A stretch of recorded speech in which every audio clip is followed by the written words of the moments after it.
The cold October wind cut through the trees like a knife. It was 1876 in the Dakota Territory, and winter was coming fast. Mary Sullivan pulled her worn shawl tighter around her shoulders as she stepped out of the small log cabin her family called home. At 17, Mary had already seen more hardship than most people twice her age. Life on the frontier was never easy, but this year felt different. There had been trouble with the local tribes all summer long. Stories traveled from settlement to settlement about raids and conflicts. Her father kept his rifle loaded by the door, and her mother jumped at every sound after dark. "Just going to get some firewood, Mama," Mary called back toward the cabin. Her mother's worried voice followed her outside. "Don't go far, child, and keep your eyes open." Mary nodded, though she knew her mother couldn't see her. The nearest neighbor was 5 miles away, and help felt even further than that. "Out here, you learn to take care of yourself, or you didn't survive long." She walked toward the small grove of cottonwood trees behind their cabin.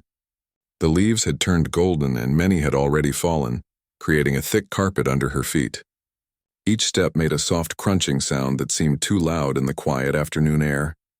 Mary had made this trip for firewood dozens of times before. She knew every tree, every rock, every rabbit trail in these woods. That's why the sound from behind the largest cottonwood tree made her freeze in place. It wasn't the normal sound of wind through branches or small animals moving through the underbrush. This was different. It sounded almost like breathing, but breathing that was wrong somehow. Too fast, too shallow, like someone was hurt. Her heart started beating faster. Every story her parents had told her about dangerous encounters flashed through her mind. But something deeper than fear pulled her forward. Maybe it was curiosity. Or maybe it was the part of her that had always been drawn to help injured animals she found in the woods. Step by step, she moved closer to the sound. When she rounded the massive trunk of the old cottonwood tree, what she saw made her gasp and stumble backward. A young man was slumped against the tree, and he was clearly in bad shape. His skin was bronze-colored, and his long black hair was braided with feathers and small bones. Red and white paint marked his face in patterns she didn't recognize. His clothing was made of buckskin, decorated with beadwork that would have been beautiful if it wasn't stained dark with blood. This was a Lakota warrior. One of the very people her family had been warned about all summer long. Mary's first instinct was to run. Every lesson her parents had taught her, every frightening story she'd heard from other settlers told her to get away as fast as she could. Her legs felt weak and her hands shook as she took a step backward. But then she saw the blood. It was everywhere. His left shoulder was torn open, and she could see it was a gunshot wound.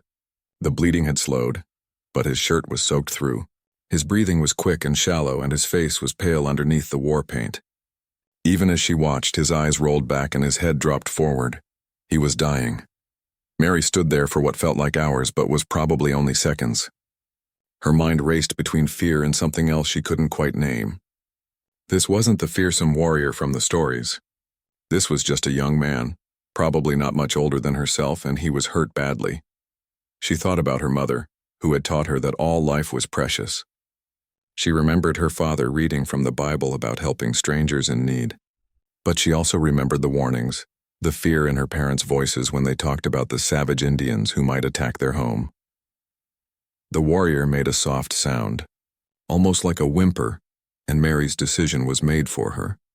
She couldn't just walk away and let someone die, no matter who they were or where they came from. It went against everything she truly believed about right and wrong, but helping him would be incredibly dangerous. If her parents found out, they would be terrified. If other settlers discovered what she had done, her family could be driven away from their home or worse. And if this warrior's friends came looking for him, they might think her family had attacked him. Mary looked around the woods, checking to make sure no one else was nearby. The afternoon was getting late, and the shadows were growing longer. Soon it would be dark, and if she was going to help this stranger, she needed to act fast. She knelt down beside the warrior and gently touched his wrist to check for a pulse. His skin was cold and clammy, but she could feel his heart beating. It was fast but steady. That was a good sign. Up close, she could see he was young, maybe 20 or 21 years old. His face underneath the paint looked kind somehow, not cruel or dangerous like she had expected, just young and hurt and far from home. "Okay," she whispered to herself, "what am I going to do with you?" The first problem was where to hide him. She couldn't bring him into the cabin. Her parents would discover him immediately. But leaving him outside meant he would probably die from cold or loss of blood before morning. Then she remembered the root cellar. Her father had dug it the year before, a small underground room behind the cabin where they stored vegetables and preserved food for winter. It stayed cool in summer and warm in winter, and most importantly, it was hidden from view. Her parents rarely went down there except to get supplies. It wasn't ideal, but it might work. Mary looked at the warrior again. He was taller than her and probably weighed much more, but he was unconscious. Somehow she would have to get him to the cellar without anyone seeing. She ran back to the cabin and grabbed an old blanket from the porch. "Getting extra firewood," she called to her mother. "Might take a while. Don't be too long, dear. Supper will be ready soon." Mary's stomach twisted with guilt, but she forced herself to sound normal. "I'll be back before dark." She hurried back to the warrior with the blanket. Somehow, using all her strength and taking frequent breaks, she managed to half drag, half carry him to the root cellar. Getting him down the wooden steps was the hardest part, but finally, she had him lying on a pile of old burlap sacks in the corner. The cellar was dark and cool, lit only by the fading daylight coming through the small opening at the top of the steps. Mary could barely see the warrior's face, but she could hear his breathing. It was still too fast, but at least it was steady. She needed to do something about that wound, but she had no idea how to treat a gunshot. She had helped her mother bandage cuts and scrapes before, and once they had treated a cow that had been gored by a bull. But this was different. Still, she had to try something. Mary climbed back up the steps and quietly gathered supplies from the cabin. Some clean rags, a jar of water, and a small bottle of whiskey her father kept for medicinal purposes. She also grabbed a needle and thread, though she wasn't sure she would be brave enough to use them. Back in the cellar, she lit a small candle and examined the wound more closely. The bullet had gone through his shoulder, which seemed like it might be better than if it was still stuck inside. The bleeding had mostly stopped, but the wound looked angry and red around the edges. Working as carefully as she could, Mary cleaned the blood away from the wound. The warrior stirred a few times but didn't wake up. She used the whiskey to clean the wound, remembering how her father had done the same thing when he cut his hand badly with an axe. Then she tore up one of her own petticoats to make bandages. The fabric was clean and soft, and she wrapped it tightly around his shoulder to keep the wound covered and help stop any more bleeding. By the time she finished, it was almost completely dark. She could hear her mother calling her name from the cabin. "I have to go," she whispered to the unconscious warrior, "but I'll come back. I promise." She blew out the candle and climbed up the steps, her mind spinning with what she had just done. She had hidden an enemy warrior in her family's root cellar. She had used their medical supplies to treat his wounds, and she was planning to keep it secret from her parents.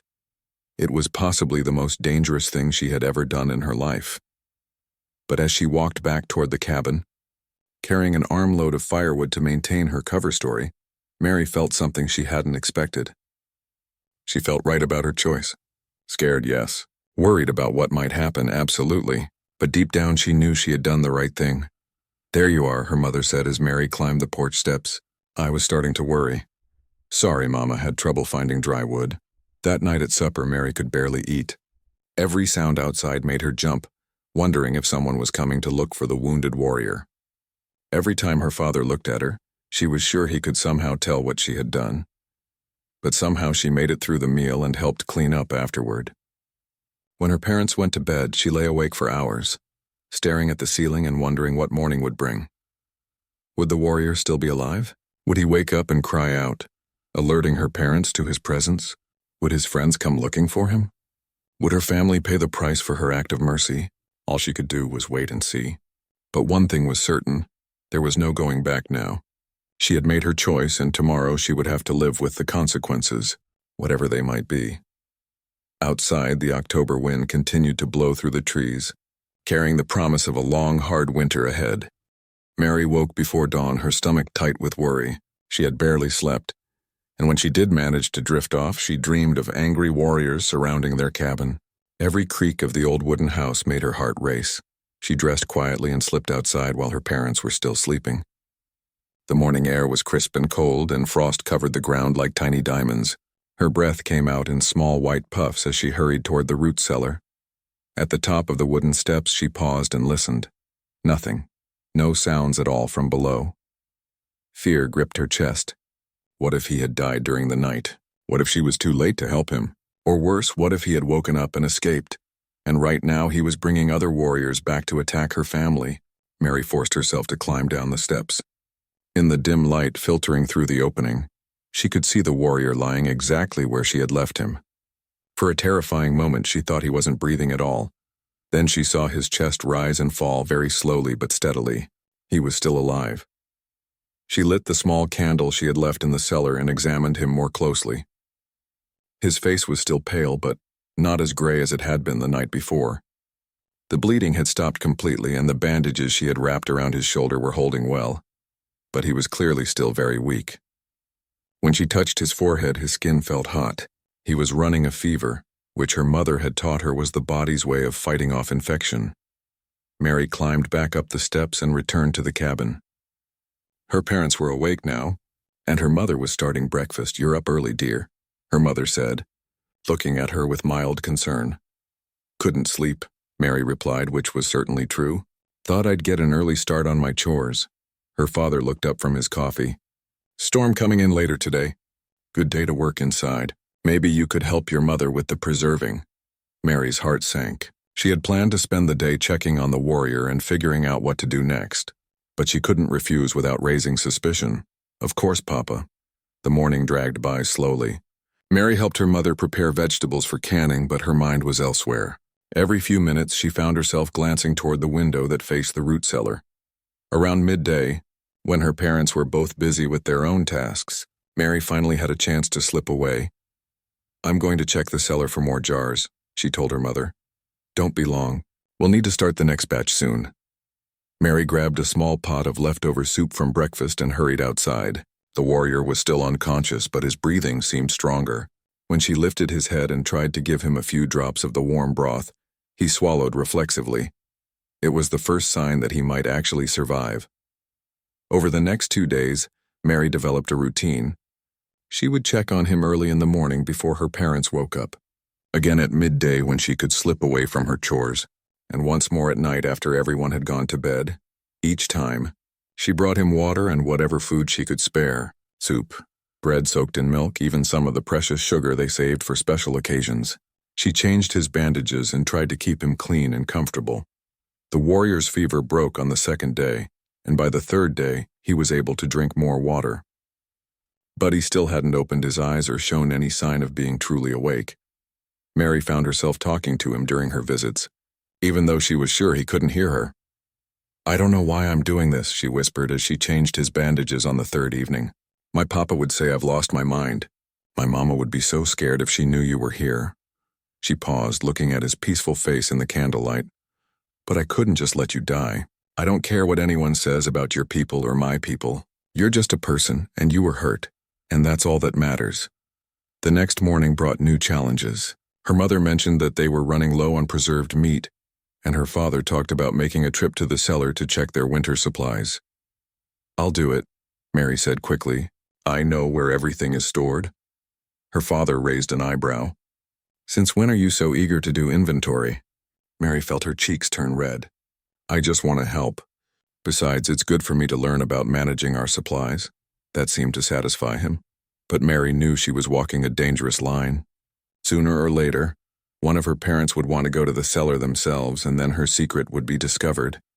She needed the warrior to wake up and get strong enough to leave.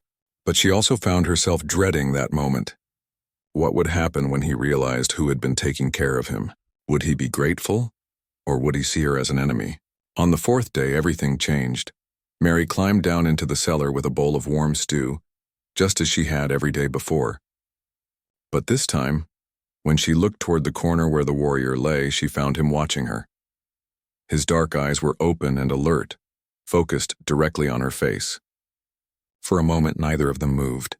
Mary stood frozen on the bottom step, the bowl of stew trembling in her hands. The warrior's gaze moved slowly around the cellar, taking in his surroundings. Then his eyes came back to Mary. She could see him trying to piece together what had happened, where he was, and who she was. Very slowly, he tried to sit up. The effort clearly caused him pain, and he had to stop and rest after moving just a few inches, but his eyes never left Mary's face. "You're awake," Mary whispered, her voice barely audible. The warrior said something in his own language. The words were soft, but Mary couldn't understand them. He seemed to realize this because he tried again in broken English. "How long?" His voice was rough and weak, but Mary felt a surge of relief that he could speak English at all. 4 days, she said. "You've been here 4 days," he looked confused. "Here," Mary gestured around the small cellar. "My family's root cellar. I found you in the woods. You were hurt badly." The warrior's hand moved instinctively toward his wounded shoulder. He seemed surprised to find it bandaged and much less painful than he expected. He started, then stopped, clearly struggling with the English words. "You help me?" Mary nodded, still standing frozen on the steps. She wasn't sure if she should move closer or run away. This was the moment she had been both hoping for and dreading. "Why?" he asked. It was such a simple question, but Mary found it hard to answer. How could she explain that she had acted on instinct, on something deeper than the fear and prejudice that surrounded them both? "Because you needed help," she said finally. The warrior stared at her for a long moment. Mary could see him thinking, trying to understand not just her words but her actions. She wondered what he had been taught about white settlers, probably the same kinds of frightening stories her parents told about his people. "Your family?" he asked. "They know?" Mary shook her head quickly. "No, they don't know you're here. They can't know." The warrior seemed to understand the danger they were both in. If her family discovered him, it would be bad for everyone involved. If his people thought her family had attacked him, it could mean war. Thank you," he said carefully, as if testing each word. Mary felt tears in her eyes, though she wasn't sure why. Maybe it was relief that he was alive and awake. Maybe it was fear about what would happen next. Or maybe it was just the weight of everything she had risked to save a stranger. "Are you hungry?" she asked, holding up the bowl of stew. He nodded, and Mary carefully approached him. Up close, she could see that he was probably close to her own age. Without the war paint, which had mostly worn off, his face looked kind and intelligent. She helped him eat the stew slowly, a few spoonfuls at a time. He was still very weak, but the fact that he could sit up and eat was encouraging. "What's your name?" Mary asked when he had finished eating. He seemed to consider whether to tell her. "Dakota," he said finally. "I'm Mary." Dakota repeated her name slowly, as if testing how it sounded. "Mary." They sat in silence for a few minutes. Mary knew she needed to get back to the cabin soon before her parents started wondering where she was. "Dakota," she said, "you have to stay hidden. If my parents find you, they'll be very frightened. They might hurt you," Dakota nodded gravely. "I understand. Your people, my people. Much fear?" "Yes," Mary said sadly. "Too much fear. You not afraid?" Dakota asked, looking at her curiously.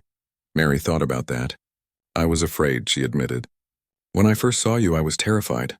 But then I saw that you were hurt and I couldn't just walk away." Dakota was quiet for a moment. When he spoke again, his voice was very soft.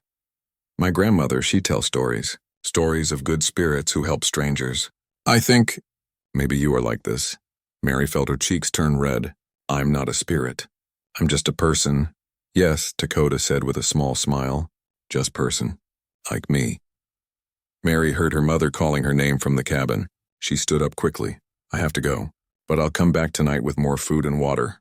Dakota nodded. "I wait." As Mary climbed the steps, she felt like everything had changed.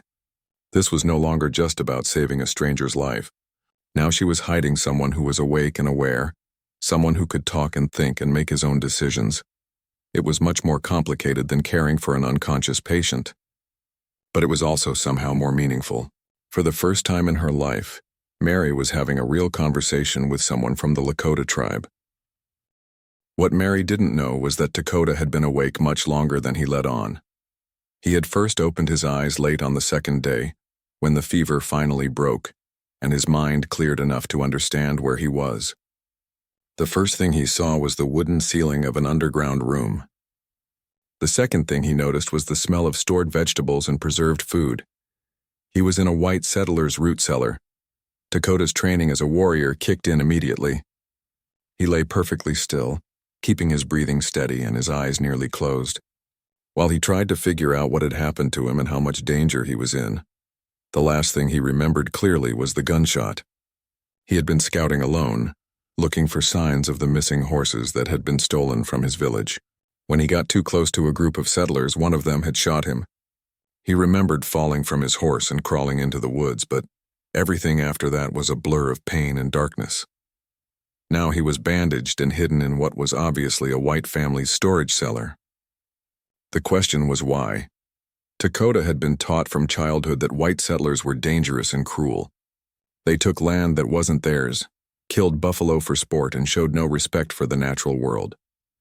His own father bore scars from fighting them, and many of his friends had lost family members to settler violence. But someone had saved his life.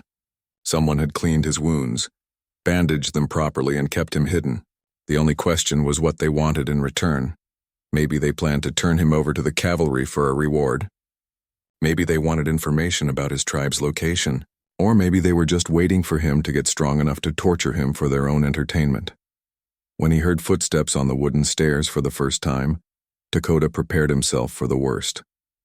He kept his eyes closed and his body limp, ready to fight if necessary despite his weakness. Instead, he heard a soft voice. "Please be okay," the voice whispered. "Please don't die." It was a young woman, and she sounded genuinely worried. Lakota felt her touch his forehead gently, checking for fever. Her hands were soft and careful, not rough or cruel. Then she did something that shocked him completely. She began to clean his wounds with fresh water and gentle movements, changing his bandages with the kind of care his own mother might have shown. Through barely opened eyes, Lakota watched as a girl who couldn't be much older than himself tended to his injuries. Her face was serious and concentrated, and he could see tears in her eyes as she worked. This wasn't what he had expected at all. Over the next day and a half, Lakota continued to pretend to be unconscious while he watched this strange white girl risk everything to take care of him. She brought him food and water, even though it was clear her family didn't have much to spare. She talked to him in a gentle voice, even though she thought he couldn't hear her, and the things she said changed everything Lakota thought. He knew about white settlers. "I know people say terrible things about your people," she whispered one evening, as she gave him water drop by drop. "But I don't think all those stories can be true. You don't look cruel or savage. You just look young and hurt and far from home." Another time she said, "My mama always taught me that God made all people, and that means we're all worth saving. I don't care what color your skin is or what language you speak. Nobody deserves to die alone in the woods." Lakota had never heard a white person talk this way. In his experience, settlers saw his people as less than human, as obstacles to be removed or enemies to be destroyed. But this girl was different. She was risking her own safety and her family's safety to save his life.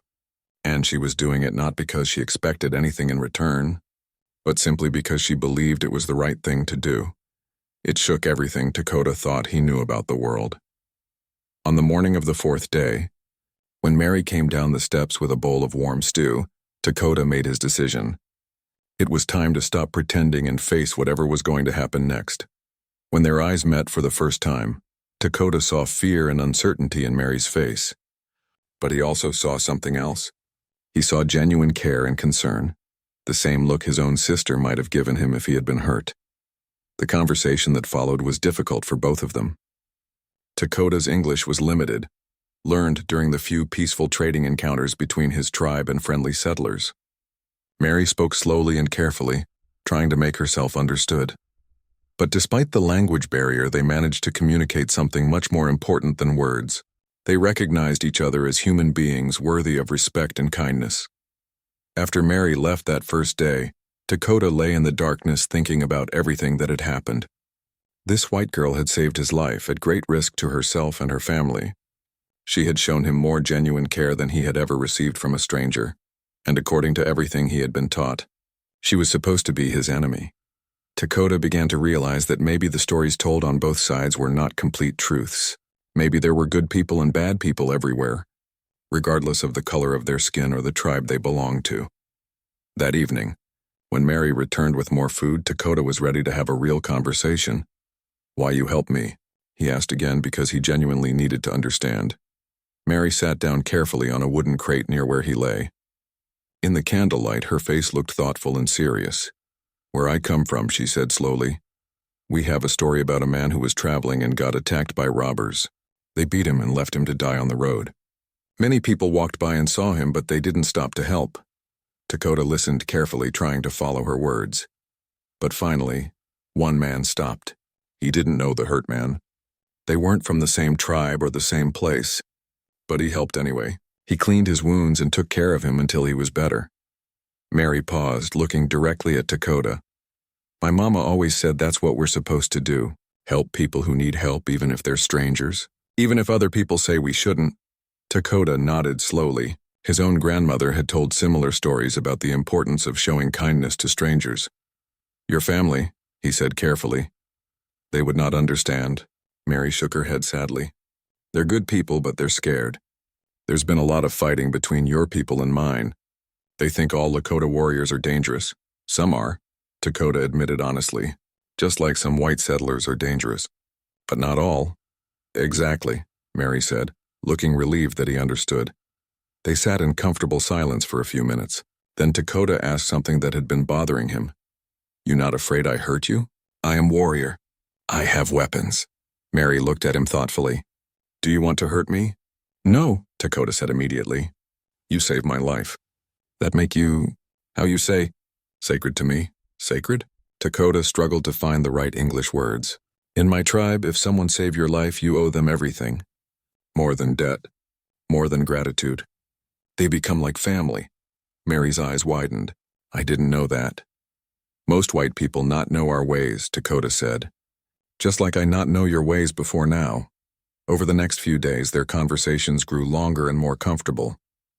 Mary learned that Dakota was the youngest son of a respected chief, and that he had been trained as a scout and hunter. He learned that Mary's family had come west looking for land to farm, and that they worked hard just to survive. They discovered they had more in common than they had ever imagined. Both loved the wide-open spaces of the prairie. Both had been raised to value family loyalty and respect for elders. Both believed in the importance of courage and honesty. My grandmother, Dakota said one evening, she tell me that great spirits speak to all people, not just Lakota. She say good hearts hear same message no matter what body it come in. Mary smiled. I think your grandmother and my mama would get along well. Maybe, Dakota said with a small laugh. If they not too scared of each other first. It was during these conversations that Dakota truly understood what Mary had done for him. She hadn't just saved his life. She had treated him like a human being when everything in her world told her he was a monster. She had risked everything to follow her conscience instead of her fear, and she had done it all without expecting anything in return. Dakota reached into the small medicine pouch that hung around his neck. Inside was a carved piece of bone that had belonged to his grandfather, a powerful medicine man. It was one of his most precious possessions, something he would normally only give to family. But Mary had become like family to him. More than that, she had shown him a kind of courage he had never seen before. Mary, he said quietly, holding out the carved bone pendant. This for you. Mary looked at the small carving in confusion. I can't take this. It looks important. Very important, Dakota agreed. That why you must have it. This belonged to my grandfather. He was great healer, great wise man. This piece have his spirit, his protection. Mary's eyes filled with tears. But it's yours. No, Dakota said firmly. Now it's yours. You show me that good people exist everywhere. You show me that courage is not just about fighting. Sometimes courage is about helping someone when everyone tell you not to. Mary accepted the pendant with trembling hands. It was warm from being close to Dakota's body, and the carving was incredibly detailed despite its small size. What does it mean? She asked. By the end of the first week, Dakota was strong enough to sit up without help and walk a few steps around the small cellar. His shoulder still ached, but the wound was healing cleanly thanks to Mary's careful attention. Both of them knew that his time in hiding was coming to an end soon. He was getting stronger every day, and it was becoming harder for Mary to keep her parents from discovering their secret. My papa mentioned checking the winter supplies yesterday, Mary told him one evening as she brought him dinner. I managed to distract him, but I don't think I can keep doing that much longer. Dakota nodded gravely. I know, soon I must go. The thought made Mary feel strangely sad. Over the past week, these evening conversations had become the highlight of her day. She had learned so much about Dakota's world, about his family and his beliefs, and she had shared stories about her own life that she had never told anyone else. "Where will you go?" she asked. "Back to my people. They will be worried. They will think I am dead." Mary knew he was right, but she also worried about what would happen when he left. "Will you tell them about me?" "About what happened here?" Dakota was quiet for a moment. "I will tell them there are good white people. People who show kindness to strangers, but I will not tell them where." Mary felt relieved. She trusted Dakota completely now, but she didn't know about his tribesmen. If they knew exactly where she lived, her family could still be in danger. "Will I ever see you again?" she asked softly. Dakota looked at her with sad eyes. "I do not know. Our peoples, they are at war. It is not safe for you to be near Lakota territory, not safe for me to be near white settlements." They both understood the reality of their situation. This friendship that had grown between them existed in a small hidden space away from the larger conflict. In the outside world, they were supposed to be enemies. "I will never forget you," Mary said, "and I will never forget the white girl who saved my life and taught me that courage comes in many forms." The next morning brought the crisis they had both been dreading. Mary woke to the sound of her father's voice, closer to the root cellar than it should have been. "I'll just grab some of those preserved carrots for your mother," he was saying to someone. "Won't take but a minute." Mary's heart stopped. She threw on her clothes and rushed outside, but she was too late. Her father was already walking toward the cellar steps, and with him was their neighbor, Mr. Peterson, who had stopped by to borrow some tools. "Papa, wait," Mary called out, trying to keep the panic out of her voice. Her father turned around, looking surprised. "Mary, what are you doing up so early?" I was going to organize the cellar today. It's a mess down there. Maybe you could get those carrots later." But her father was already halfway down the steps. "Won't take but a minute, dear. Besides, how much of a mess could it be?" Mary heard him reach the bottom of the steps. Then there was a long, terrible silence. "Mary." Her father's voice came from below, low and dangerous. "Come down here now." Mary's legs felt like water, but she forced herself to walk to the cellar entrance. Mr. Peterson followed, curious about what was happening. At the bottom of the steps, her father stood frozen, staring at Dakota, who was sitting up against the far wall. In the morning light coming through the cellar opening, there was no way to hide what he was. "Dear God in heaven," Mr. Peterson whispered behind her. "That's a redskin." Mary's father slowly turned to look at her, his face a mixture of shock, fear, and growing anger. "Mary Elizabeth Sullivan," he said in a voice she had never heard him use before. "What in the name of all that's holy is going on here?" Mary opened her mouth, but no words came out. How could she possibly explain? How could she make them understand? "He's hurt, Papa," she finally managed to say. "He was dying when I found him." "So you brought him here?" Her father's voice was getting louder. "You brought a savage warrior into our home? Do you have any idea what you've done?" "John," Mr. Peterson said urgently, "we need to get the sheriff. We need to—" "No," Mary said quickly. "Please, just let me explain." But her father wasn't listening anymore. He was staring at Dakota with the look of a man who saw his worst nightmare come to life. "How long has he been here?" he demanded. "A week," Mary whispered. "A week." Her father's face turned red. "For a week you've been hiding a hostile Indian in our cellar while your mother and I slept peacefully in our beds, never knowing we had a killer just yards away?" "He's not a killer," Mary said desperately. "He's not hostile. His name is Dakota, and he's—" "I don't care what his name is," her father shouted. "This is madness, Mary. Pure madness." During this entire exchange, Dakota had remained completely still, watching and listening. Mary could see him evaluating the situation, trying to decide what to do. When her father started to move toward him, Dakota spoke for the first time. "Stop," he said in clear English, holding up one hand. "I will not hurt anyone." Mary's father and Mr. Peterson both froze, clearly surprised that he could speak their language. "You stay right where you are." "Indian," her father said, his voice shaking with fear and anger. Dakota looked directly at Mary's father, and when he spoke, his voice was calm and respectful.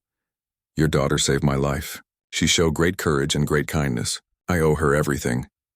"My daughter is a foolish child who nearly got us all killed," her father snapped back. "No," Dakota said firmly. "Your daughter is brave woman who follow her heart. She see person in need and she help. This is good thing, not bad thing. Mary felt tears starting to run down her cheeks. Even now, facing angry men who saw him as an enemy, Lakota was defending her. Peterson, her father said without taking his eyes off Lakota. Ride to town and get the sheriff. We'll hold him here until— Please don't, Mary begged. Please, Papa, just listen to me. I've heard enough, her father said. This Indian is going to jail and you're going to explain to your mother how you put our whole family in danger. But as Mr. Peterson started to leave, Lakota did something that surprised everyone. Very slowly and carefully, he reached into his medicine pouch and pulled out something small. Wait, he said to Mr. Peterson. Then he looked at Mary's father. You fear I am here to hurt your family. I understand this fear. But let me show you something. He held up a small piece of metal that caught the light from above. Mary gasped when she realized what it was. It was a bullet. This bullet, Lakota said quietly. It come from white man's gun. It make this hole in my shoulder. Your daughter, she pull this bullet out. She clean wound. She saved my life when I was enemy to her people. He paused, letting that sink in. If I want to hurt your family, why I tell you this? Why I not escape when I get strong? Why I give your daughter this? He pointed to Mary's neck, where the carved bone pendant hung on a leather cord under her dress. Mary's father looked at her sharply. What is he talking about? With trembling hands, Mary pulled out the pendant so they could see it. It belonged to his grandfather, she said softly. He gave it to me because he said I showed him that good people exist everywhere.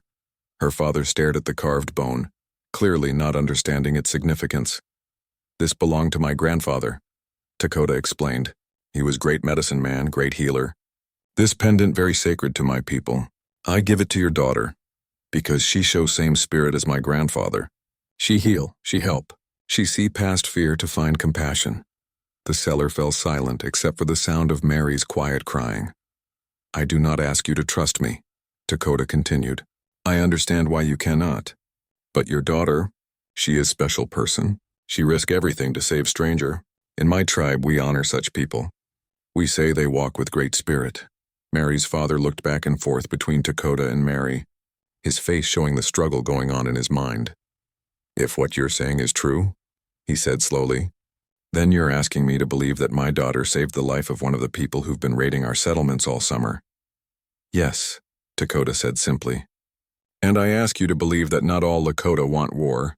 Some of us want peace. Some of us believe good people exist in all tribes. Mr. Peterson stepped forward. John, this is crazy talk. We can't trust anything he says. These people are savages. But Lakota looked directly at Mr. Peterson and said something that stopped him cold. You think I am savage because I am different from you. But who is savage? Man who help wounded stranger? Or man who want to put wounded stranger in cage? The question hung in the air like a challenge. Mary's father looked at his daughter, really looked at her for the first time since discovering Lakota. He saw the tears on her face, but he also saw something else. He saw a young woman who had made an incredibly difficult choice and stuck with it despite the danger. Mary, he said quietly, do you truly believe this man means us no harm? Mary wiped her eyes and looked directly at her father. I would trust him with my life, Papa. In fact, I already have. Her father was quiet for a long moment. Then he looked at Lakota. If I let you go, he said slowly, how do I know you won't come back with others? How do I know you won't lead war parties to our door? Lakota met his gaze steadily. Because your daughter wear protection of my grandfather. Anyone who hurt her or her family would have to answer to me and to my people. She is under our protection now. Mary's father looked confused. What does that mean? It means, Lakota said with quiet dignity, that as long as your daughter wear that pendant. Lakota left at dawn the next morning, while the autumn mist still hung low over the prairie grass. Mary watched from her bedroom window as he walked away, moving carefully to avoid putting too much strain on his healing shoulder. At the edge of the woods, he turned back toward the cabin. Even from that distance, Mary could see him place his hand over his heart in what she had learned was a Lakota gesture of respect and farewell. Then he disappeared into the trees, and Mary wondered if she would ever see him again. The next few weeks were difficult for the Sullivan family. Mary's parents struggled to understand what their daughter had done and why she had risked so much for a stranger. Mr. Peterson, despite his promise to keep quiet, couldn't help but share the story with his wife. who told her sister, who told her neighbors. Soon, half the county knew that the Sullivans had harbored a Lakota warrior in their root cellar. Some people called Mary a hero. Others called her a traitor. Most just called her crazy. "You realize what you've done, don't you?" asked Mrs. Henderson, the banker's wife, when she encountered Mary in the general store a month later. "You've probably given that savage information about all our defenses. He knows exactly where we live, how many guns we have, everything." Mary kept her voice calm and polite. "He was hurt, Mrs. Henderson. I couldn't just let him die." "Couldn't you?" Mrs. Henderson sniffed. "I certainly could have, and I would have slept better knowing there was one less of them to worry about." These conversations were painful, but Mary discovered something important about herself. She found that she didn't regret her choice, not even for a moment.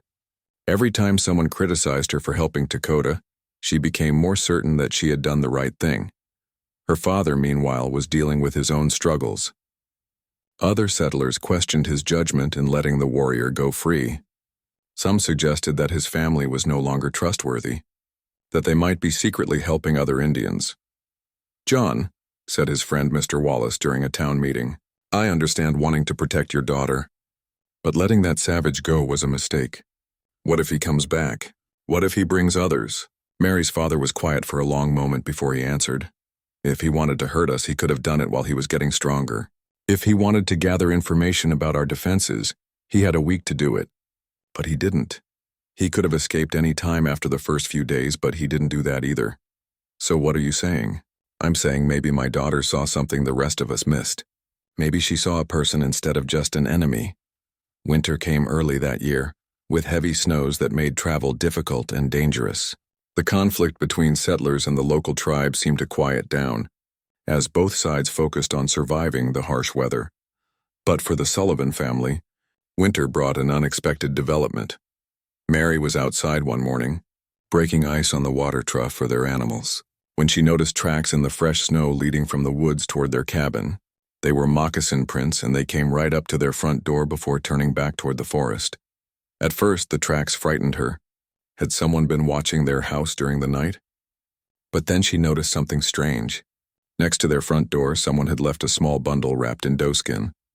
Inside the bundle, Mary found dried meat, winter herbs for fighting off sickness, and a small carved wooden figure of a horse. There was also a piece of birch bark with simple drawings on it. Mary's father examined the drawings carefully. "This looks like some kind of map," he said. "See these markings? I think they're showing us where there might be trouble." He was right. The birch bark showed the locations of hostile war parties in the area, marked with symbols that warned the Sullivan family to stay away from certain routes and hunting grounds. "Someone's trying to protect us," Mary's mother said quietly. Over the course of that winter, the mysterious gifts appeared 3 more times, always left at night, always when fresh snow would hide the tracks of whoever brought them. The gifts included warnings about dangerous areas, supplies to help them through the harsh weather, and once medicine that helped Mary's mother recover from a bad fever. "It's him, isn't it?" Mary's father asked her one evening as they sat by the fire. "Your Indian friend. He's watching over us." Mary touched the bone pendant she still wore around her neck. "I think so. Why? Why would he take such risks?" Mary thought about all the conversations she had shared with Dakota during those days in the root cellar. She remembered his stories about Lakota beliefs about the importance of honor and gratitude. "He told me that in his culture, if someone saves your life, you owe them a debt that can never be fully repaid. He said it makes you like family." Her father was quiet for a long time. "I'm starting to understand," he said finally, "that we don't know as much about these people as we thought we did." Spring brought news that changed everything for the Sullivan family and their community. A group of cavalry soldiers arrived, in town with reports of a successful peace negotiation with several local Lakota bands. The details were sketchy, but apparently, a young warrior had convinced several tribal leaders to consider peaceful coexistence with nearby white settlements. Most interesting thing, the cavalry captain told the gathered townspeople, this young brave seemed to know quite a bit about white customs and beliefs, spoke better English than most Indians we encounter, and he had some very specific ideas about which settlements might be open to peaceful trade relationships. Mary felt her heart skip a beat. Could it be Dakota? He specifically mentioned this area, the captain continued. said there were good people here who might be willing to work toward peace instead of constant conflict. That evening, Mary's father sought her out where she was sitting on the front porch, watching the sunset. "Mary," he said, settling down beside her, "I owe you an apology." Mary looked at him in surprise. "For what, Papa?" "For not trusting your judgment. For thinking you were just a foolish child who didn't understand the dangers of the world." He paused, looking out over the prairie that stretched endlessly toward the horizon. "I think maybe you understood something important that the rest of us missed. You saw past the fear and the hate to something better." "I just saw someone who needed help," Mary said softly. "No, it was more than that. You saw the possibility for peace, even when everyone else saw only reasons for war." Over the following months, small changes began to happen in their community. A few brave settlers started trading peacefully with local Lakota bands. There were still incidents and conflicts, but there were also moments of cooperation and mutual respect. Mary often wondered if Lakota was involved in these developments, but she had no way of knowing for sure. The mysterious winter gifts had stopped coming with the spring thaw, and she had seen no sign of him since that morning when he disappeared into the woods. 3 years passed. Mary was now 20, and her parents had begun talking about finding her a suitable husband. She had received several proposals from young men in town, but none of them felt right to her. How could she explain that her brief friendship with a Lakota warrior had changed her understanding of what was possible between people? Then on a warm summer morning in 1879, everything changed again. Mary was hanging laundry behind the cabin when she heard horses approaching. She looked up to see 3 riders coming across the prairie, 2 white men in cavalry uniforms, and between them, a native man in a mixture of traditional and white clothing. As they got closer, Mary's heart began to race. Even after 3 years, she recognized Lakota immediately. The small group stopped near the cabin, and one of the cavalry officers dismounted. "Ma'am," he said, touching his hat politely, "I'm Lieutenant Morrison. We're looking for the Sullivan family." Mary's father appeared from the barn, wiping his hands on a rag. His eyes immediately went to Lakota, who sat quietly on his horse, his face carefully neutral. "I'm John Sullivan," her father said. "What can I do for you?" Lieutenant Morrison gestured toward Lakota. "This is Joseph Lakota, one of our most trusted native interpreters and peace negotiators. He's been instrumental in establishing trade agreements and preventing conflicts throughout this region." Mary noticed that Lakota was now using both his Lakota name and an English first name, probably to make white officials more comfortable. "He specifically requested to meet with your family," the lieutenant continued. "Said you had shown unusual kindness to his people in the past." Mary's father glanced at her, then back at the officer. "I see. We're hoping to establish a permanent trading post in this area," Lieutenant Morrison explained. "Mr. Lakota has suggested that your family might be willing to serve as intermediaries, given your reputation for fairness and your daughter's understanding of native customs." For the first time since arriving, Lakota spoke directly to Mary's father. "Mr. Sullivan," he said in perfect English, "much improved from 3 years ago. I have not forgotten the kindness your family showed to a wounded stranger. I believe you are people who can help build bridges between our communities." Mary's father studied Lakota's face for a long moment. "And you believe this peace can last?" "I believe," Lakota said carefully, "that peace is always possible when good people on both sides are willing to work for it." That afternoon, after the cavalry officers had left,